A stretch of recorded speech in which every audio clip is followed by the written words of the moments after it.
She raised a glass at my sister's wedding. What happened next silenced 200 guests. The day my sister got married, my mother stood up in front of 200 people and smiled like she had won something. She had no idea she was about to lose everything. My name is Layla. I'm 26 years old, and I spent most of my life being the invisible daughter. Not the forgotten one, that would have been easier. I was the one who was always there, always watching, always expected to clap while someone else took the stage.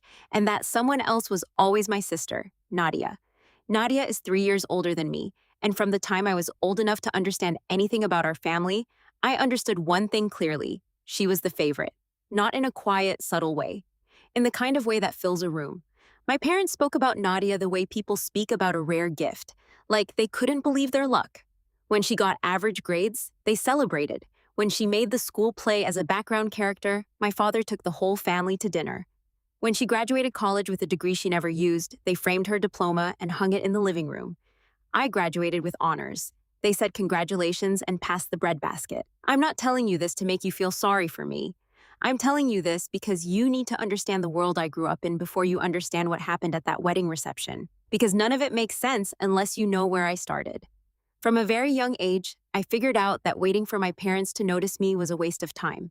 So I stopped waiting. I applied for every scholarship I could find. I took on part-time work at 18 while Nadia was being handed a new laptop for her birthday. I stayed up past midnight studying while the rest of my family watched television downstairs. Nobody told me to do any of it. Nobody encouraged me. I just decided that if my future was going to exist, I was going to build it myself. By the time I started university, nearly 80% of my tuition was covered through academic grants and a research assistantship I had fought hard to earn. The remaining portion my parents contributed to came wrapped in reminders, constant ones. How lucky I was, how generous they were, how I should be grateful. They said it at family dinners. They said it in passing.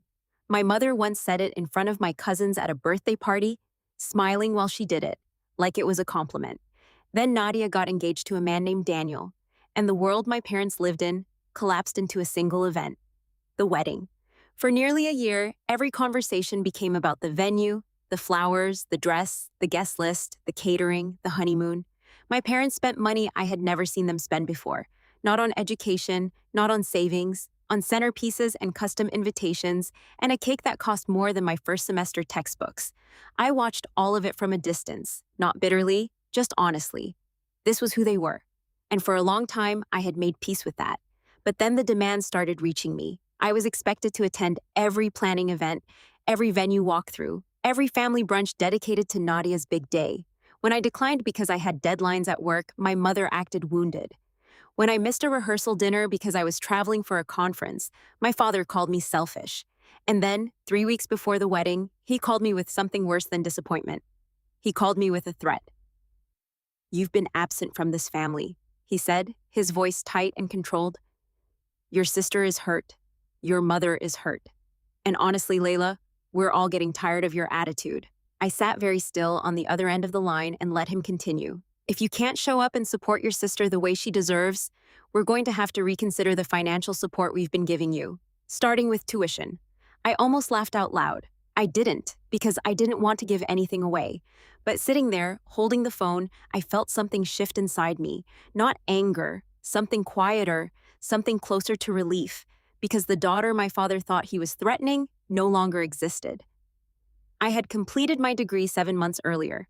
Quietly, without fanfare, without a celebration my family actually showed up to.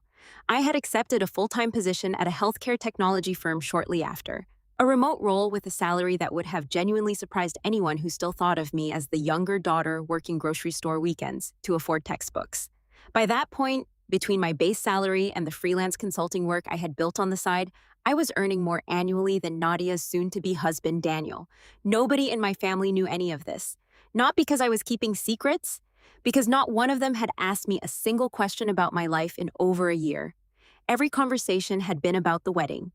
So when my father finished his speech about gratitude and dependency, I said simply, "Of course, Dad, you're right. I'll be there." He sounded relieved, satisfied, like he had just reminded a child who was in charge. I hung up the phone and sat quietly for a moment. Then I smiled and I went back to work. The wedding itself was beautiful. I won't pretend otherwise. The country club was stunning, the flowers were extraordinary, and Nadia looked genuinely radiant walking down the aisle. I felt something real watching her. We had our history, but she was still my sister, and I wanted good things for her. What I didn't expect was the program. Tucked inside the elegant ivory reception booklet was a section I had not been told about. Family tributes, a list of scheduled speakers. My parents were on it. So was I. And when I saw the order of the names and the way the section was introduced, I understood with sudden clarity why my presence at this wedding had been so important to them. They had planned a performance, and I was the prop. The first few speakers were warm and genuine. Friends of Nadia and Daniel shared funny stories. An aunt gave a tearful blessing. Then my mother stood up, and the tone of the room changed in a way most people probably didn't notice. She started with Nadia, her accomplishments, her strength, her grace. Then she pivoted, smoothly, naturally, to the subject of sacrifice. Parental sacrifice. The kind of dedication that goes unseen and unappreciated. She spoke about the money they had given, the support they had provided. Their children, she said, would not be where they were today without the foundation their parents had laid. Several guests looked at me. I kept my expression still. Then my father took the microphone, and he was less subtle. He praised Nadia and Daniel as examples of success and independence. He talked about hard work and responsible adulthood. Then, without using my name but using every other signal available, he began to paint a picture of a younger family member who still needed guidance. Someone who should appreciate what they had. Someone who was not quite standing on her own yet. He mentioned the tuition. He smiled when he said it. A few people near me offered sympathetic glances. Across the room, Nadia caught my eye and held it, a small, satisfied expression on her face. Then my father turned toward me and extended the microphone. He expected a thank you. I think some part of him expected me to cry. I stood up slowly, smoothed my dress, and walked to the front of the room. The space went completely quiet. I want to start by saying that I am genuinely happy for Nadia and Daniel, I said, looking at my sister first. I mean that with my whole heart. I hope your life together is full of everything you've dreamed of. Polite applause. My parents relaxed. And I want to thank my family for the support they've offered me over the years. I know it hasn't always been easy. My father nodded. Which is why I was a little caught off guard tonight. I continued, hearing so much said about my tuition. The room stilled. Because I finished my degree 7 months ago. The silence that followed was the kind that has weight to it. My mother's smile stopped moving. My father blinked. Nadia's expression went completely blank. I graduated early, I said, keeping my voice steady and warm. Scholarships, late nights, and one very good academic advisor who believed in me. Shortly after, I accepted a full-time role in healthcare technology. I've been working ever since.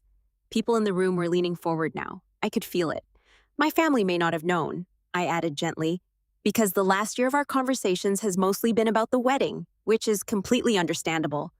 A few uncomfortable laughs scattered through the room. But I want to make sure everyone here knows that I am okay. More than okay, actually. I'm completely financially independent. My career is growing in ways I'm really proud of. And I have no doubt that the future ahead of me is exactly what I've worked for. The story my father had spent an entire evening constructing was coming apart quietly, piece by piece.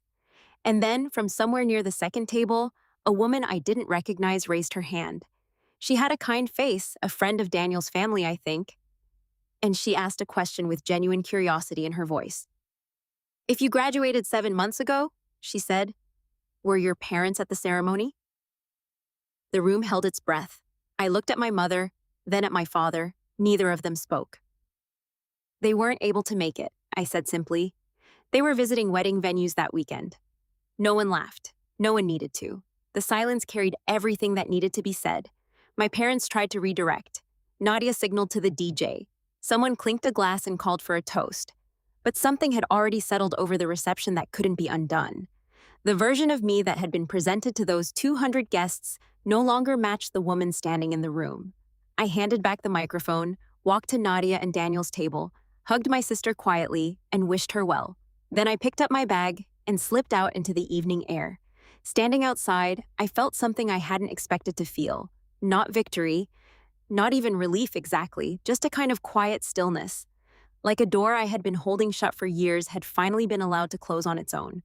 In the months that followed, my career expanded. I took on a senior consulting contract. I moved into an apartment I chose entirely for myself, in a city I had always wanted to live in.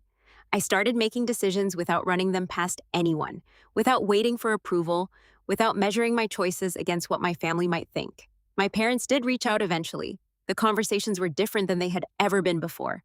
Slower, more careful. I set boundaries I had never felt allowed to set. And for the first time, they listened. Not because they had changed completely, but because they had nothing left to hold over me. The truth is, I never walked into that reception wanting to expose anyone. I walked in as myself, and that turned out to be enough. My parents spent years believing that their financial support gave them authority over my future. What they never understood was that I had been building that future in the quiet spaces they never thought to look. And when they finally shone a light on me in front of everyone they knew, all they found was someone who had already arrived. The people who underestimate you the longest are often the ones who think they know you best. I stopped waiting for them to see me. I just kept going. And eventually, the truth did the rest.